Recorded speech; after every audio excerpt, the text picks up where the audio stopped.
Assalamualaikum, I am M.Salman, your host and you are watching You, Me and Tech। तो without wasting time हम अपना newsletter start करते हैं।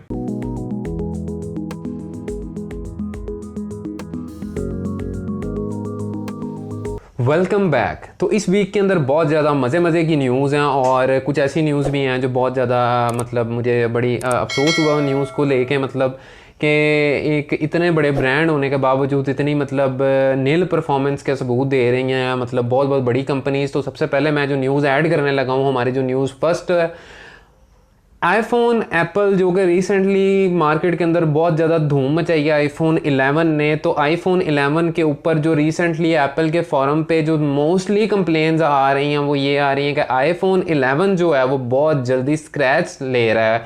IPhone 11 की जो स्क्रीन है, पता नहीं एप्पल ने क्लेम कोई और स्क्रीन की है और लगाई कोई और स्क्रीन है, वो स्क्रीन जो है वो स्क्रैच रेजिस्टेंट नहीं है, उस पर बहुत जल्दी स्क्रैच आ रहे हैं। और यूज़र्स जो एप्पल यूज़र्स हैं, ऑब्वियसली बहुत हैवी बजट फ़ोन है, तो इस बजट को खर्चने के बाद एक यूज़र एक्सपेक्ट करता है टॉप प्रीमियम क्वालिटीज़ हर चीज़ के हवाले से। वो छोटी से छोटी चीज़ भी हो सकती है, बट द थिंग इज़ के एप्पल इस मामले में मेरे ख्याल से थोड़ा सा अपनी परफॉर्मेंस ख़राब कर गया, क्योंकि कंप्लेन जो है वो बहुत ज़्यादा उन यूज़र्स की आ चुकी है एप्पल के फोरम के ऊपर। आप पर्सनली जाके भी विज़िट कर सकते हैं एप्पल फोरम्स। वहाँ पे जो यूज़र्स हैं वो ये कंप्लेन कर रहे हैं कि एप्पल ने इस दफ़ा जो हमें स्क्रीन दी है अपने आईफोन 11 के अंदर, वो कोई भी इसका जो वेरिएंट है, वो प्रो है, वो मैक्स है या व्हाट्सोएवर, वो स्क्रैच रेजिस्टेंट नहीं है, उस पर बहुत जल्दी स्क्रैच आ रहे हैं। उसकी क्या वजह है और क्या वजह नहीं है, ये एप्पल बेहतर जानता है। इस कंप्लेन के हवाले से अभी तक एप्पल ने अपना ऑफिशियल कोई रिस्पॉन्स शो नहीं किया toward the market segment, but the thing is कि मैं एक्सपेक्ट कर रहा हूँ कि शायद अनकरीब एप्पल इस हवाले से कोई ना कोई अच्छा और पॉजिटिव रिस्पांस शो करेगी मार्केट के अंदर अपने यूज़र्स को, क्योंकि ऑब्वियसली एप्पल की मार्केट एक सारी मार्केट से एक अलहदा मार्केट सेगमेंट है, एप्पल का एक अपना मार्केट सेगमेंट है। तो जो एप्पल यूज़र्स हैं वो एप्पल से ऑब्वियसली बहुत ज़्यादा हाई एक्सपेक्टेशंस रखते हैं। तो मैं उम्मीद कर सकता हूँ कि एप्पल जो है वो आने वाले कुछ अरसे के अंदर कोई हमें पॉजिटिव अपडेट से अपडेट कर देंगे। जहाँ पे एप्पल की इतनी ज़्यादा कंप्लेंट्स आ रही हैं, वहाँ ही एप्पल ने एक ऐसी धूम मचाने वाली खबर लॉन्च कर दी है कि मैं तो खुद सुन के एक दफ़ा कह रहा था कि यार अच्छा चलो ठीक है, शायद आईफोन पे शिफ्ट कर लिया जाएगा, क्योंकि ऑब्वियसली इतना हाई बजट फ़ोन मेरी तो समझ से बाहर अनटिल अनलेस कुछ ऐसे पैसे ना पड़े हों जो जिनका इस दुनिया में कुछ ना रह गया हो करने के लिए, तो मैं स्पेंड कर लूँ आईफोन के ऊपर। बट द थिंग इज़ कि एप्पल ने जो अब एक रिसेंटली एक ऑफिशियल न्यूज़ लॉन्च की है, 2020 के अंदर आईफोन जो है वो हमें चीपर प्राइस में मिलेगा अपने लेटेस्ट ओएस के साथ, जो कि A13 जो इन्होंने रिसेंटली लॉन्च किया आईफोन 11 के अंदर हमें सेम चिपसेट मिल जाएगा एक चीपर प्राइस के अंदर। लेकिन उस फ़ोन के अंदर उसका जो स्क्रीन साइज़ है वो उन्होंने छोटा कर दिया, वो तकरीबन 4S की स्क्रीन साइज़ जितना उसका साइज़ होगा जो हो जाएगा, 4.5 इंच 4.5 इंचज़ के अंदर हमें वही मैक्सिमम परफॉर्मेंस वाली स्पेक्स मिल जाएंगी जो हमारे आईफोन 11 के अंदर है। और एक जो चीज़ जो मैं आप लोगों से ऑब्वियसली शेयर करना चाहूँगा, जो कैमरा सेगमेंट है, कैमरा सेगमेंट ऑब्वियसली आईफोन 11 वाला हमें नहीं मिलेगा, लेकिन जो इसके अंदर हमें कैमरा मिल जाएगा वो 8 मेगापिक्सल का मिलेगा, जो कि लॉन्च होने वाला आईफोन है 2020 के अंदर। जो चीपर प्राइस में, इसका मॉडल नेम अभी तक ऑफिशियली अनाउंस नहीं किया गया, लेकिन एप्पल ने ये न्यूज़ रिवील कर दी है मार्केट के अंदर कि वो 2020 के अंदर, पता नहीं किस मंथ में, वो आने वाले कुछ अरसे में पता लग जाएगा, लेकिन ये बात तो डेफिनेट हो गई है कि एप्पल अनकरीब एक अच्छा चीपर प्राइस में हमें एक एप्पल आईफोन लॉन्च कर देगा मार्केट में, जो कि उन लोगों के लिए हो सकता है बहुत अच्छी न्यूज़ हो जो लोग एप्पल पे शिफ्ट होना चाहते हैं, लेकिन चूंकि वो एक बहुत हाई बजट डिवाइस है तो इस वजह से वो लोग नहीं हो सकते। तो जब लो बजट में वो डिवाइस उन्हें मिल जाएगी तो वो हंसी खुशी उस डिवाइस पे जाके आईफोन का एक दफ़ा मज़ा लेके देखेंगे कि आईफोन से क्या होता है। तो मूव करते हैं जी हम अपनी सेकंड न्यूज़ के ऊपर। जो सेकंड न्यूज़ है वो व्हाट्सएप, जो कि बहुत ज़्यादा वायरल एप्लीकेशन है आजकल सोशल नेटवर्क के हवाले से व्हाट्सएप एक ज़रूरत बन चुकी है हर बंदे की। तो व्हाट्सएप जो है वो उसके ऊपर पर्सनली बहुत ज़्यादा काम कर रहा है और व्हाट्सएप जो है वो उसे बहुत ज़्यादा इंप्रूव करने की कोशिश कर रहा है अपनी एप्लीकेशन को। तो व्हाट्सएप ने जो रिसेंटली अनाउंसमेंट की है अपनी ऑफिशियल अनाउंसमेंट्स में, वो ये है कि वो एक ऑप्शन ऐसी आप लोगों को डिलीवर कर देंगे कुछ आने वाले अरसे के अंदर, जिसके अंदर आप लोग अपने मैसेजेस को एक ऑप्शन सेट कर सकते हैं कि जो मैसेजेस आपको चाहिए वो रहें, जो मैसेजेस आपको नहीं चाहिए वो ऑटोमेटिकली डिसअपेयर हो जाएंगे आपके मैसेंजर में से। तो अकॉर्डिंग टू मी, अगर मैं अपना ओपिनियन दूं तो ये जो ऑप्शन है ये कॉर्पोरेट लेवल तक तो समझ आती है इस ऑप्शन की, मतलब इसका यूज़ होने की। Other than that college university going जो यूज़र्स हैं वो कभी भी इस ऑप्शन को इतना शायद प्रेफर भी ना करें, क्योंकि जो कॉर्पोरेट लोग हैं उनकी बहुत ज़्यादा अमाउंट में कन्वर्सेशन आ रही होती हैं, जा रही होती हैं। तो इस ऑप्शन को वो यूज़ करके इसे एक लिमिट लगा सकते हैं कि कौन सी कन्वर्सेशन वो रखना चाह रहे हैं, कि इस टाइम तक रखना चाह रहे हैं, और कौन सी कन्वर्सेशन वो इस टाइम तक नहीं रखना चाह रहे। वो ऑटोमेटिकली व्हाट्सएप उन कन्वर्सेशन को एलिमिनेट कर दिया करेगा। आपके जो मैसेंजर है जिस पे भी आप यूज़ करते हैं, वो वेब है, वो आपका फ़ोन है या व्हाट्सएवर, व्हाट्सएप उसे ऑटोमेटिकली एलिमिनेट कर देगा। हम मूव करते हैं अपनी न्यूज़ नंबर 3 पे, और जो न्यूज़ नंबर 3 है वो गेमिंग की दुनिया में एक बहुत बड़ा कॉम्पिटिटर आ गया, एक बहुत बड़े लेवल के ऊपर। अगर बात की जाए तो मैं बात करूंगा आजकल सबसे ज़्यादा वायरल और सबसे ज़्यादा खेली जाने वाली जो गेम है, जो कि आप लोग सब जानते हैं, जो कि पबजी मोबाइल है और पबजी पीसी वर्जन जो है। इसका कॉम्पिटिटर एक मार्केट में ऑलरेडी था, जिसे फ्री फायर कह सकते हैं आप, जो कि पबजी से पहले लॉन्च हो चुका है। लेकिन फिर उस फ्री फायर के अंदर काफ़ी ज़्यादा इश्यूज होने की वजह से जो यूज़र्स थे उन्होंने पबजी को ज़्यादा रिकमेंडेशन में लिया और ज़्यादा पबजी के ऊपर शिफ्ट हो गए। तो अब क्या हुआ पिछले कुछ अरसे के अंदर, मतलब 3-4 दिन पहले की बात है, कि पबजी के कॉम्पिटिटर में एक बहुत बड़ा राइवल आ गया है और उनकी बहुत ज़्यादा ऑलरेडी मार्केट है। ये राइवल बेसिकली PS4 और PS4 यूज़र्स और एक्सबॉक्स यूज़र्स पे तब तक था, लेकिन इन्होंने एकदम ध्यान किया है कि एंड्रॉयड में भी इनका इंट्रोडक्शन होना चाहिए, एंड्रॉयड में भी इन लोगों को आना चाहिए। और ये जो प्लेयर है, ये जो राइवल आ गया है पबजी के ऊपर, वो है कॉल ऑफ ड्यूटी का मोबाइल वर्जन लॉन्च हो चुका है, जो कि आप लोग बड़े आराम से अपनी गूगल स्टोर पे जाके, प्ले स्टोर पे जाके वहाँ से आप डाउनलोड कर सकते हैं, जो कि तकरीबन 1 GB का इन्होंने वर्जन लॉन्च किया है। आने वाले अरसे में इसकी अपडेट आती है और ये कितना आगे चला जाता है ये बात अभी तक किसी को नहीं पता। फिलहाल के लिए ये है कि कॉल ऑफ ड्यूटी का मोबाइल वर्जन लॉन्च हो चुका है। अगर आप लोग खेलना चाहें तो आप लोग खेल सकते हैं। मैंने पर्सनली खेल के देखी है, गेम वाकई बहुत अच्छी है, नो डाउट बहुत अच्छी है, लेकिन काफ़ी थोड़े इश्यूज़ हैं, वो मुझे लगता है शायद टाइम के साथ साथ ये रिजॉल्व करेंगे। बट द थिंग इज़ कि एक नया प्लेटफॉर्म आपको मिल जाता है, एक आपको नया एक इसमें एक कंप्लीट एक स्टोरी लाइन है। लाइक पबजी तो एक सिनेरियो है, आप भाग रहे हो, मार रहे हो, भाग रहे हो, मार रहे हो, टीम अप कर रहे हो।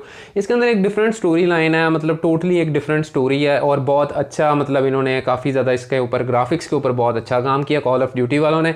तो द थिंग इज़, अगर आप लोग इस गेम को डाउनलोड करना चाहें अपने पीसीज के अंदर, तो आप आराम से अपने प्ले स्टोर में जाएंगे, वहाँ पे जाकर कॉल ऑफ ड्यूटी लिखेंगे और कॉल ऑफ ड्यूटी आपको मिल जाएगी, आप उसे इंस्टॉल कर सकते हैं। 1 GB का सेटअप है, आपके फ़ोन अच्छे होने चाहिए, अल्टीमेटली 4 GB मिनिमम आपको होना चाहिए फ़ोन, तो आप खेल सकते हैं। अदर देन दैट 6 GB या 8 GB है तो वो तो वेल एंड गुड है, वो तो फिर बहुत अच्छी परफॉर्मेंस आप लोगों को मिल जाएगी। हम मूव करते हैं अपनी न्यूज़ नंबर 4 पे, और जो न्यूज़ नंबर 4 है वो बड़ी ख़तरनाक न्यूज़ है। तो यार इस न्यूज़ को ना ज़रा लिख लेना, इस न्यूज़ को ज़रा अच्छे से सुन लेना। माइक्रोसॉफ्ट की अब रीसेंट यस्टरडे 2 दिन पहले की बात है, एक अपडेट लॉन्च हो चुकी है माइक्रोसॉफ्ट की वजह से, जो कि वो लॉन्च करके माइक्रोसॉफ्ट वाले भी सर पकड़ के बैठ गए हैं। मुझे उम्मीद है कि वो इस अपडेट का कोई ना कोई सोल्यूशन करेंगे। यूजर्स बहुत ज़्यादा इस अपडेट की वजह से परेशान हो चुके हैं, उन्हें यहाँ तक कि अपनी विंडोज़ नहीं करवानी पड़ी है। अपडेट जो है वो इस तरह की है कि एक अपडेट आपको आएगी, वो अपडेट अगर आप इंस्टॉल कर लेते हैं तो आपका जो स्टार्ट मेन्यू है वो ख़राब हो जाएगा, आपका डेस्कटॉप जो है वो ख़राब हो जाएगा और वो कुछ भी करने से सही नहीं होगा। यहाँ तक कि आप उस अपडेट को अनइंस्टॉल भी कर दें तो भी वो आपको नहीं सही मिलेगा, आपका जो डेस्कटॉप है और आपका जो स्टार्ट मेन्यू है। तो ये बहुत बड़ी एक, मतलब मैं तो कहूँगा कि बहुत अजीब किस्म की अपडेट इन्होंने लॉन्च कर दी है माइक्रोसॉफ्ट की तरफ से, और माइक्रोसॉफ्ट इस अपडेट को लेके काफ़ी ज़्यादा खुद भी अपसेट है और ये कुछ ना कुछ इसका सोल्यूशन निकालेंगे, लेकिन वो कब निकलेगा ये बात की बात है। फिलहाल के लिए ये है कि वो अपडेट मैं आप लोगों को रेकमेंड करूँगा आप ना उसे इंस्टॉल करें। तो अपडेट का जो सीरियल नंबर है वो है KB4524147। इस सीरियल नंबर से अगर आपको अपडेट आती है माइक्रोसॉफ्ट पे, आप पहले चेक कर लें अपने सिस्टम को अपडेट करने से पहले कि ये अपडेट कौन सी है। तो उसमें अगर आपको ये सीरियल नंबर मिलता है तो मैं आपको रेकमेंड करूंगा इस अपडेट को इंस्टॉल ना करिएगा। अगर आप विंडो दोबारा से नहीं अपनी करना चाहते, अब बहुत ज़्यादा डाटा होता है यार, वो ख़राब हो जाता है, तो विंडो मैं नहीं चाहता कि आप लोग, मतलब मैं ऑब्वियसली कभी भी रेकमेंड नहीं करता कि आप विंडो बार बार करो। बस ठीक है, एक दफ़ा हो गई विंडो, बस ठीक है, उसे यूज़ करो, उसे यूज़ इस तरह करो कि वो विंडो ख़राब ना हो, ठीक है। तो ये न्यूज़ एक बहुत अजीब, मुझे खुद बड़ा अफसोस हुआ है क्योंकि मैं खुद माइक्रोसॉफ्ट यूज़र हूँ और मैं डेस्कटॉप विंडो यूज़ करता हूँ जो कि विंडोज़ 10 है।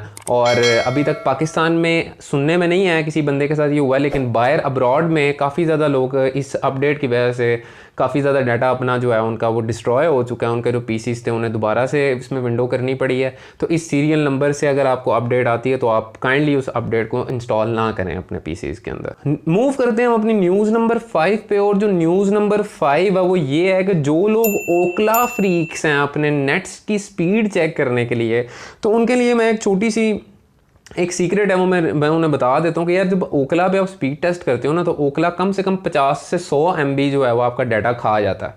स्पीड टेस्ट तो आपको कर देता है, लेकिन वो 50 से 100 MB का डाटा आपका खा जाता है आपको इस सर्विस देने के लिए।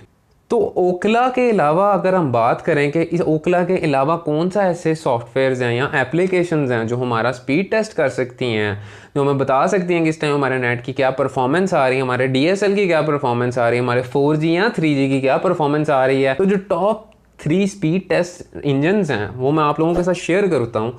सबसे पहले तो गूगल का एक स्पीड टेस्ट इंजन है यार, वो यूज़ कर लो, सबसे बेहतरीन है ओकला के अलावा अगर बात करनी है। सेकेंड नंबर पर आ जाता है फास्ट स्पीड टेस्ट। ठीक है, ये आप सिंपली फास्ट स्पीड टेस्ट लिखेंगे अपने गूगल के ऊपर, अपनी सर्च के ऊपर, तो आपके सामने लिंक आ जाएगा, आप इस वेबसाइट को ओपन कर लें। इसके अलावा अगर बात करें तो स्पीड ऑफ के नाम से एक एप्लीकेशन है जो कि ऑनलाइन अवेलेबल है और एक ऑनलाइन वेब पेज है। वहाँ पे जाके आप सिंपली इसे टाइप करेंगे, अपने आप मोबाइल में भी टाइप कर सकते हैं और आप अपने डेस्कटॉप पे भी टाइप कर सकते हैं, तो आप वहाँ से भी अपनी स्पीड टेस्ट कर सकते हैं। और ये जो मैंने आपको तीनों साइट्स बताई हैं, इन तीनों साइट्स का ये एक सबसे बेस्ट सीन है। गूगल आ जाता है, दूसरा फास्ट नेट आ जाता है, उसके बाद आ जाता है आपका स्पीड ऑफ। ये आप लोगों का डाटा यूज़ लेते हैं ऑब्वियसली, लेकिन उतना जितना इन्हें ज़रूरत है उस टाइम प्रोसेस करने के लिए। Other than that 50 MB 100 MB का कोई आप लोगों के साथ मतलब नहीं उस टाइम आपका डाटा लिया जाएगा, मतलब जो कि बिल्कुल ही एक समझ से बाहर हो जाती है। 50-100 MB वो काफ़ी डाटा होता है यार, कभी ना हो तो 50 MB भी बंदा कह रहा होता है कि यार इतना भी होता तो मेरा काम हो जाना था। मूव करते हैं अपनी न्यूज़ नंबर 6 पे। और जो न्यूज़ नंबर 6 है वो ये है कि व्हाट्सएप ने एक अपनी ऑफिशियल अनाउंसमेंट के अंदर ये भी बात रिवील कर दी है कि फरवरी 2020 में व्हाट्सएप 2.3.7 के जो एंड्रॉयड वर्जन हैं या उनसे जो नीचे के वर्जन हैं जिस पे अभी तक व्हाट्सएप बड़े अच्छे तरीके से वर्किंग कर रहा है, फरवरी 2020 के बाद व्हाट्सएप इन वर्जन्स के ऊपर वर्किंग करना ख़त्म कर देगा। और 4.0 से 4.4 तक के वर्जन्स पे अगर व्हाट्सएप चल रहा है तो वो चलता रहेगा, लेकिन अगर आप उसे अनइंस्टॉल कर देते हैं तो दोबारा वो इंस्टॉल करने पे आप लोगों को वर्किंग नहीं देगा। ये व्हाट्सएप ने अपनी ऑफिशियल स्टेटमेंट दे दी है 2020 के अंदर। फरवरी 2020 में व्हाट्सएप अपनी ये सर्विस 2.3.7 के जो वर्जन्स हैं एंड्रॉयड के उधर पे से ख़त्म कर देगा। ये कोई न्यूज़ मतलब अब कोई यूज़ ही नहीं करता 2.3.7 का वर्जन, बट अगर कोई यूज़ करता है तो वो उससे पहले अपना फ़ोन जो है वो अपग्रेड कर ले ताकि उसे व्हाट्सएप को मतलब व्हाट्सएप के जाने का दुख ना हो।